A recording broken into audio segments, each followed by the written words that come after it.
AITA to divorce my husband and leave him with the kid after finding out I'm not biologically the mom? Advice needed. I can't believe my life has come to this. All I ever do is go out of my way to help others, but on the few occasions I need help, nobody ever comes through for me.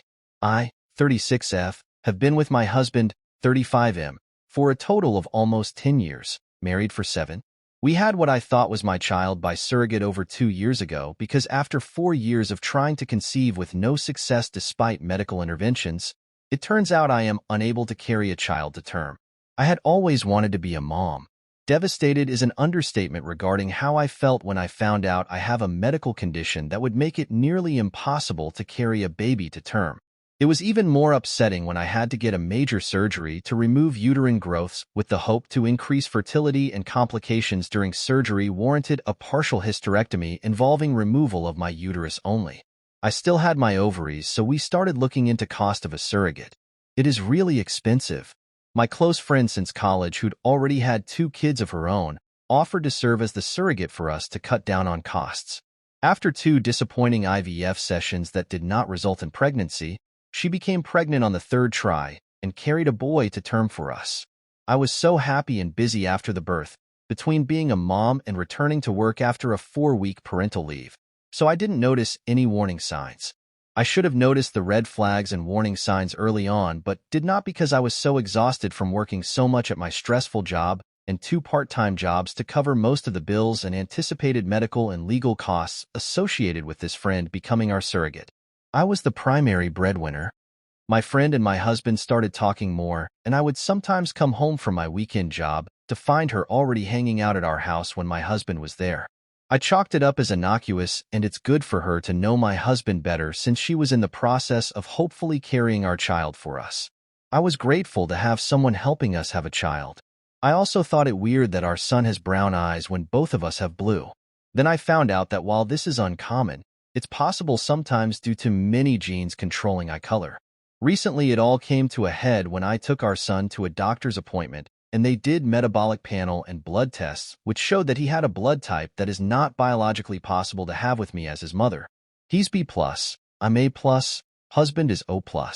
Immediately, I started worrying it was the fertility clinic's fault, and that they'd messed up and implanted a wrong embryo.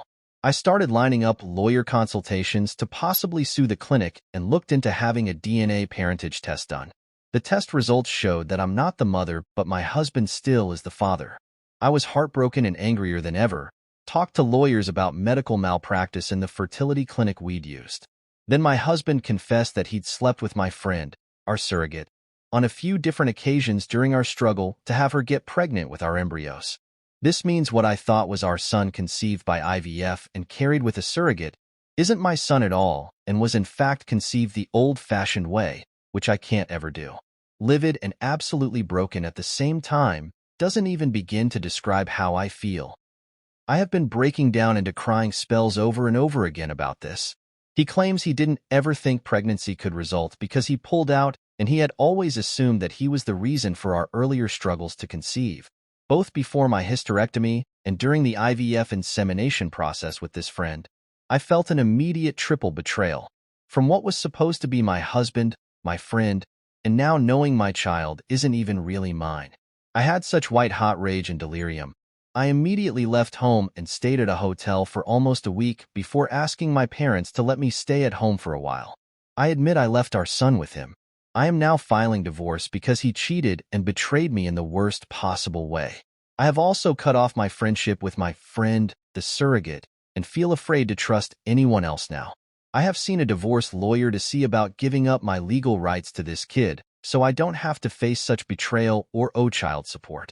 My husband and friend/surrogate admit they were wrong and keep apologizing, but also called me immature and heartless to just give up on my son like that. My parents also say I can't just give up on a kid that I went through so many legal and medical hoops to have. When I told them I refused to stay in a cheater marriage and I'd rather adopt someday with a better, more trustworthy partner, they also told me I was wrong and that maintaining my parental rights isn't much different than if I adopted outright. They said it isn't blood that makes a family. They are all about me divorcing my cheater husband, but keep telling me I'm making a mistake giving up my parental rights. Some of my other friends agree with what I'm doing, A few admitted they weren't big enough to swallow pride and care for an affair baby, or to see daily reminders of my friend/surrogate's betrayal every time I look at her son. I just want a clean break and a fresh start. I'm also looking at relocating several states away.